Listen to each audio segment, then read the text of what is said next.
Hello everyone, this is C A Babu डोईपडे.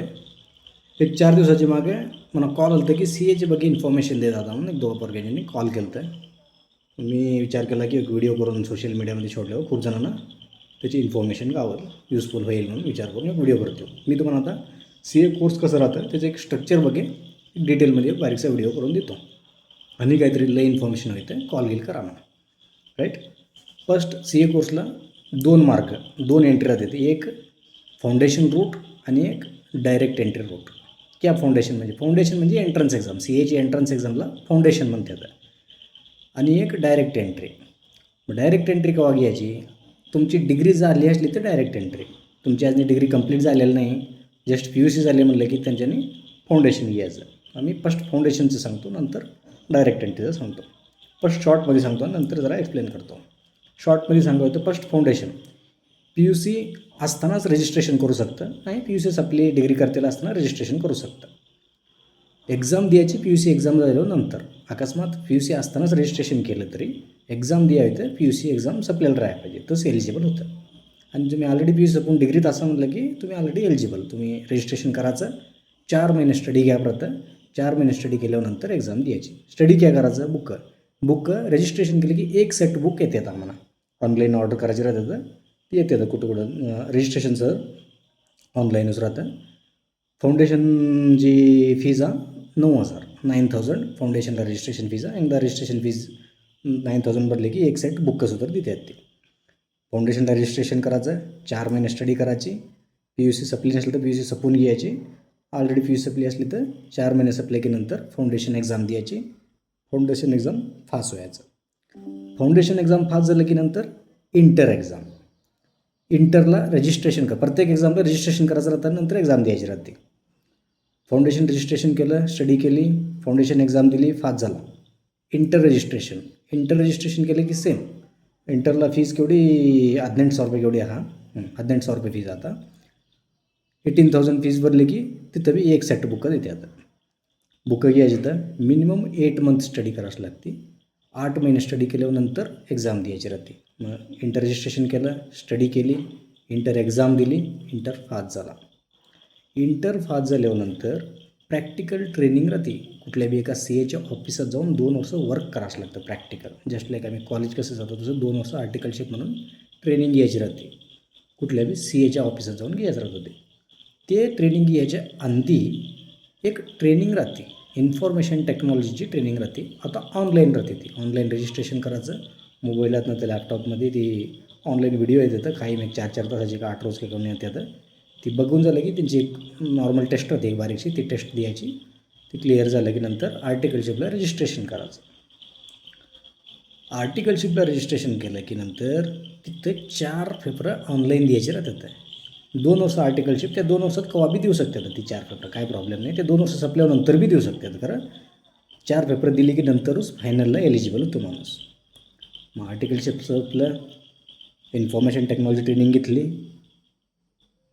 ती 4 paper द्यायची आता ऑनलाईन, ती दिली तर की नंतर 6 महिन्याच्या नंतर फायनलला एलिजिबल झालं. मग फायनलला एक्झाम लिहू शकतं. मग आर्टिकलशिप असतानाच फायनलला रजिस्ट्रेशन करून ठेवायचं, स्टडी करीत राहायचं. आर्टिकलशिप संपून 6 महिन्यानंतर एक्झामला एलिजिबिलिटी येते, तेव्हा एक्झाम द्यायची. समराईज करतो. फर्स्ट PUC सपली म्हणून समजून घेऊया. PUC सपली, फाउंडेशन एक्झाम दिली, फाउंडेशन पास झाला. इंटर एक्झाम दिली, इंटर पास झाला. इन्फॉर्मेशन टेक्नॉलॉजी ट्रेनिंग घेतली, आर्टिकलशिपला जॉईन झाला. आर्टिकलशिप करता करता 4 ऑनलाईन पेपर राहतात. 4 ऑनलाईन पेपर द्यायची राहतात. ती क्लिअर केली तर तिथंच फायनलचं रजिस्ट्रेशन बी करून घेतलं. आर्टिकलशिप संपलं. आर्टिकलशिप संपलं की आणि एक ॲडव्हान्स इन्फॉर्मेशन टेक्नॉलॉजी म्हणून ट्रेनिंग राहते.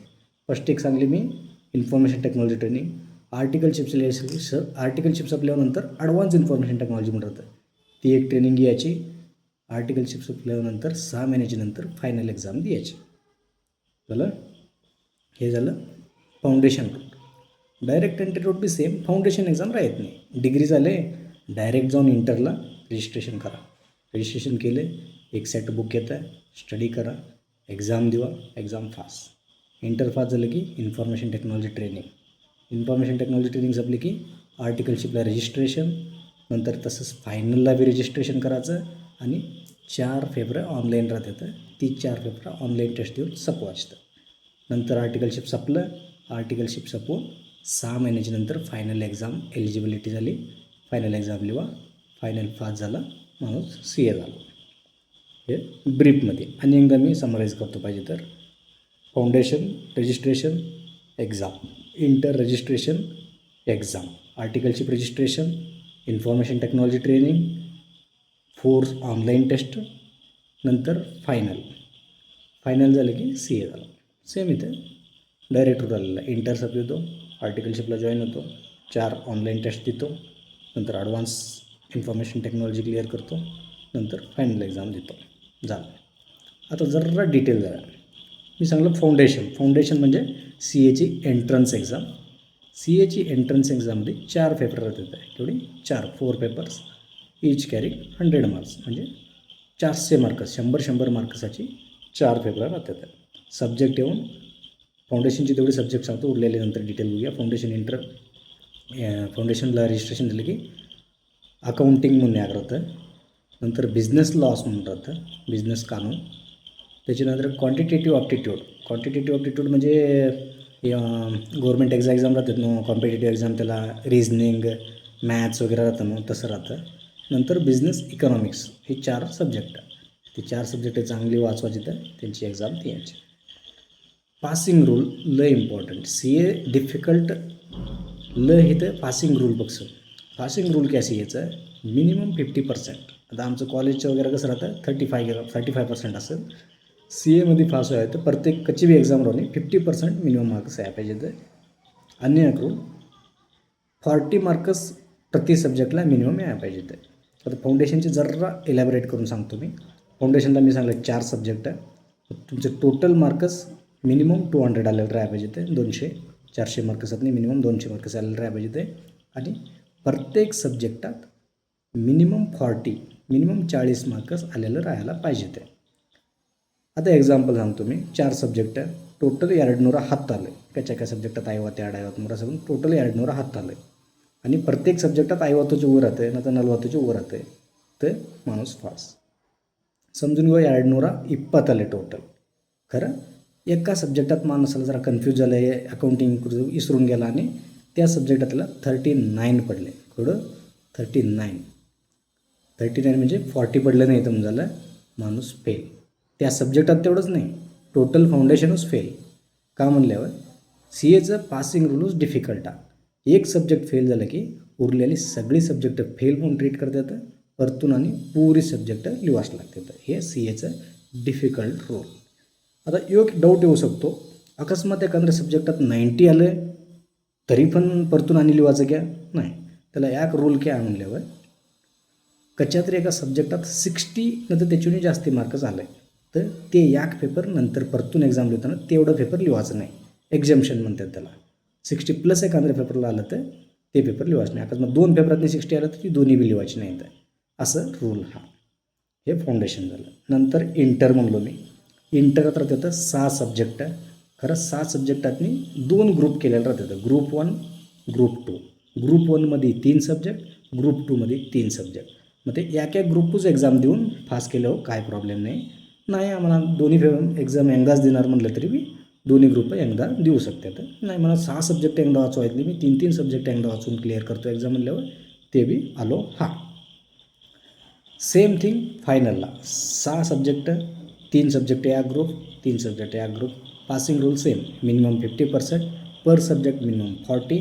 एखादं सब्जेक्ट फेल झालं टोटल पेपर परतून लिहायचे लागते. आता ग्रुप 1 दिल्या, त्यात एखादं सब्जेक्ट फेल झालं की परतून ग्रुप 1 तेवढंच लिहायचं. ग्रुप 1 एकदा पास झालं आहे, नंतर ग्रुप 2 लिहितं. ग्रुप 2 ते एखादं पेपर फेल झालं आहे की नंतर लिहिताना ग्रुप 1 लिहायचं नाही, ग्रुप 2 तेवढंच. म्हणजे ग्रुप घ्यायचा फायदा असतो. ल रिस्क घ्यायचं नाही तर ग्रुप एका ग्रुप घेऊन लिहायचं. ल रिस्क घ्यायचा तर दोन्ही ग्रुप एकदा लिहायचे. तर एवढंच. आणि एकदा समराईज करतो मी. Foundation 4 paper, inter 6 paper, final 6 paper. Inter आणि फायनलमध्ये 2 ग्रुप राहतात. Group 1, group 2. एका ग्रुपात 3, एका ग्रुपात 3. एक ग्रुप देऊन पेपर पास करू शकतो. प्रत्येक कोर्सला रजिस्ट्रेशन केल्या पाहिजेत. एक सेट बुक येतात ऑनलाईन येतात. आम्ही अप्लाय करावंच लागतं. ॲड्रेस घालून अप्लाय केलं की घरा पे आम्ही काय ॲड्रेस देतो त्या ॲड्रेसला डिलिव्हरी येते पोस्टमध्ये. वाचवायची तर एक्झाम लिवायची. फीज बघे सांगायचं फाउंडेशनला 9,000 9,000, इंटरला 18,000 18,000, नंतर फायनलला 22,000 22,500 रुपये फायनलला. ही आता सध्या असलेली फीस. हे एक बारीकचं स्ट्रक्चर CA कोर्सचे बघे. आणि काहीतरी तुम्हाला ह्यात कन्फ्युजन झालं असतं डिटेल होईल तर मला कोणतरी कॉन्टॅक्ट करा. तुम्हाला मी पर्टिक्युलर काय होईल एक्सप्लेन करू शकतो. थँक्यू.